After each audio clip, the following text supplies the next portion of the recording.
All of you. Today we will explore chapter 16 New Edgeways class 3 a stitch in time. For this chapter इस chapter के लिए हमें right किया था हमारे सब्सक्राइबर रितिका ने.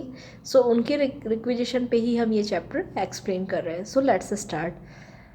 A stitch in time means it is a proverb, it is a phrase. Phrase means phrases वो words होते हैं जो समय से हम बोलते हैं ना कि अगर समय से आपने सही एक्शन नहीं लिया तो आपको बहुत ज़्यादा बाद में परेशानी उठानी पड़ सकती है. So stitch in time saves time means अगर आप समय से किसी भी चीज़ का उपचार करते हैं, अगर आप समय रहते किसी भी चीज़ को सही से सॉल्व कर लेते हैं तो वो छोटी चीज़ बड़ी नहीं हो पाती है, या छोटी जो प्रॉब्लम्स होती हैं वो बड़ी नहीं हो पाती है. सो ये पूरे चैप्टर पे हम इसी को ही एक्सप्लेन करेंगे.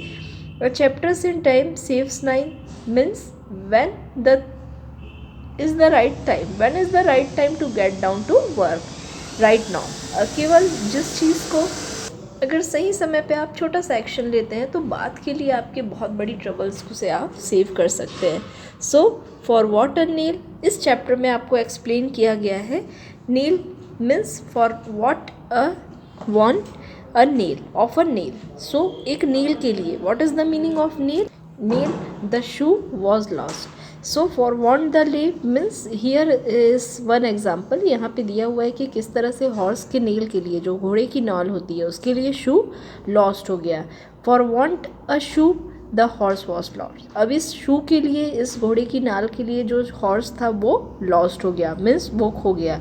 सो for want a horse the rider was lost because of, क्योंकि अब हॉर्स ही नहीं रहा. सो हॉर्स के थक जाने से, हॉर्स के खो जाने से जो राइडर होता है, जो पर्सन है, वो भी जो उन्हें राइड करते हैं, जो घुड़सवार होते हैं, वो भी लॉस्ट कर गए.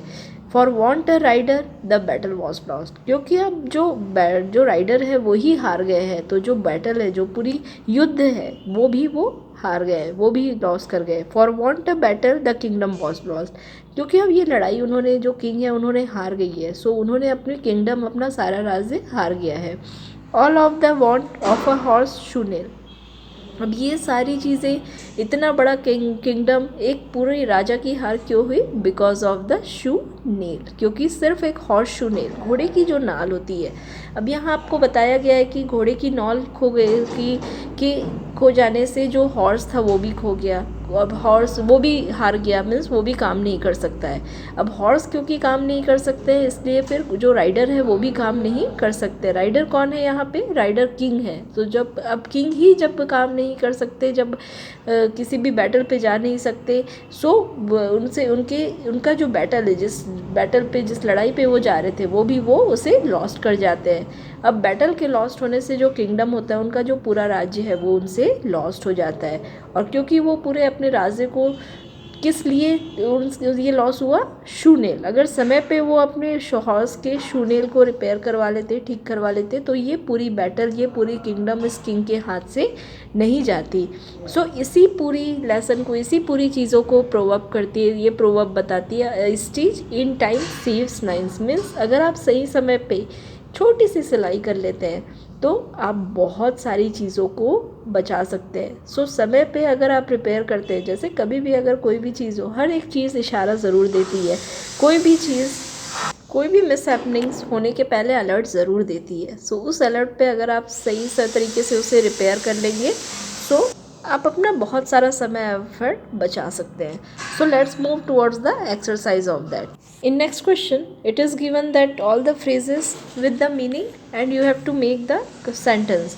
आपको इन phrases में, आपको sentence में इसको use करना है. Like at 6 and 7. at 6 and 7 का मतलब ये होता है confuse होना. सो इसे एग्जाम्पल करके दिखाया हुआ है कि read the instruction carefully, don't get at 6 and 7 means 6 करूँ या 7 करूँ, इसमें आप ना जाएं, इंस्ट्रक्शन को पढ़ें. So the next phrase is at the drop of hat. The meaning of at the drop of hat means immediately. So at the drop of hat means immediately. So you can give any questions. इससे आपको sentence बनाने हैं. So immediately कोई काम करने. So यहाँ आप बना सकते हैं she has purchased the jewelry at the drop of hat. That's why she worried later.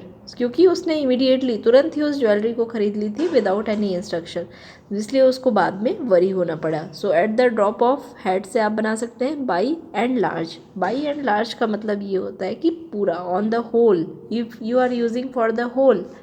By and large मतलब पूरा, अगर कोई किसी भी चीज़ को पूरी तरीके से कवर करते हैं तो हम इसे कहते हैं by and large. So you can speak that Ram studied her chapter her all lessons by and large, means Ram अपने सारे चैप्टर्स को पूरी तरह से स्टडी करते हैं।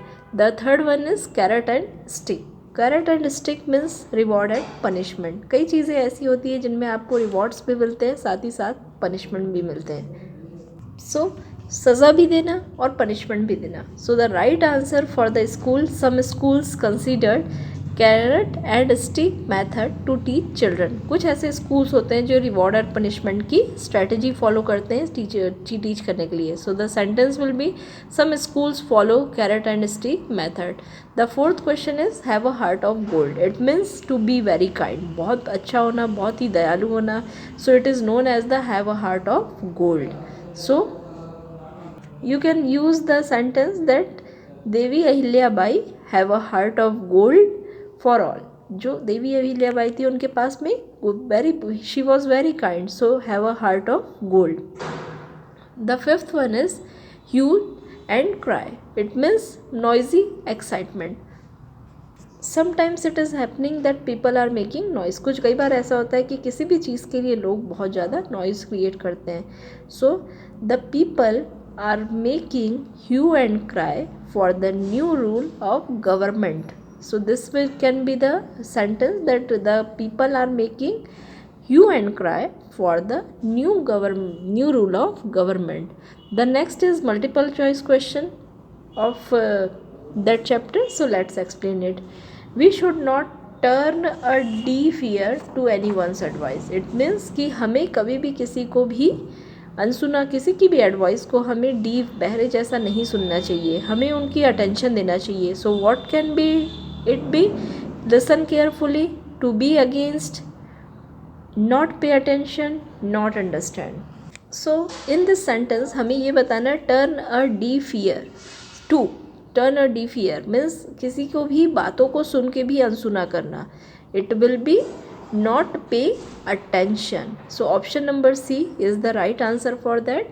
The question number 2 is do not add fuel to the fire। means कभी भी आग में घी डालना, जो हिंदी का प्रोवर्ब है, कभी भी हमें आग में घी नहीं डालना चाहिए। मीन्स कोई चीज़ अगर बर्न हो रही है तो उसे और भी ज़्यादा बर्न, कहीं अगर गुस्से में तो उसे और गुस्सा नहीं दिलाना चाहिए। इस तरह के काम हमें नहीं करने चाहिए। So add fuel to fire, आग में घी डालना, ये कौन सी चीज़ें इंक्रीज़ कर रही है, क्या होगा हमें इससे?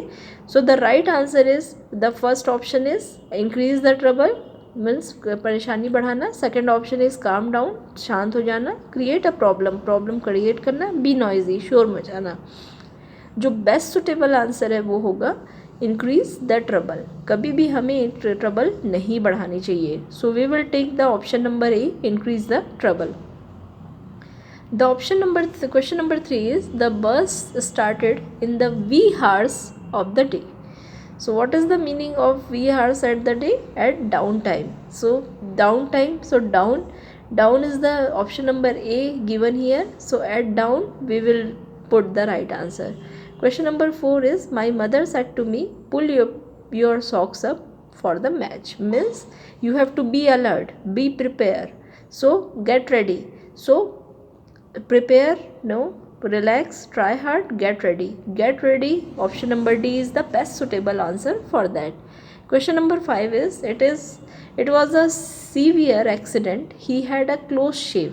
means a close shave means a person has to escape anything।